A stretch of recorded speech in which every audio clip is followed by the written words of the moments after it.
It's Friday the 1st of March 2013 and Assassin's Creed 4 Black Flag has been announced. Other than the cover art, the only real feature anyone knows at this point is that it's likely to be set around the golden age of piracy. If I were to guess, and this is literally just a random guess, it could possibly be set around the War of the Spanish Succession in the early 1700s, and it's likely that some sort of naval combat will be involved.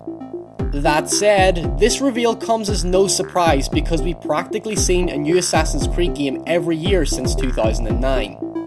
Yet, what's interesting is the fact that this game has been announced this early, considering that most games in the series tend to be revealed just prior to E3. Another point that's also interesting is that Black Flag is a direct sequel. Rather than the likes of Brotherhood and Revelations, Black Flag has been announced as the fourth game in the chronology of the series. This suggests one of two things. Either they want to distance themselves from AC3, considering that Connor wasn't exactly the most interesting or likable character when compared to Ezio, or simply, they might just want to be pushing this franchise along now that we're in a transition period to the 8th generation. Whilst Black Flag has been announced for both new generation and current generation consoles, I really hope that this suggests that we're coming to a conclusion of this series.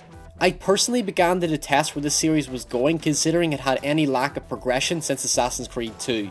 To be fair to those that like this franchise, my distaste comes from the fact that we see a new game every year with only minor improvements, and a story that's become immensely convoluted. It's pretty much like Call of Duty, yet that game gets all the hate for producing the same thing every year. However, as a whole, it's always interesting to see what Ubisoft does with the historical backdrop. Other than what I've said, not very much else has been given, but expect new information to emerge following the world premiere trailer on Monday.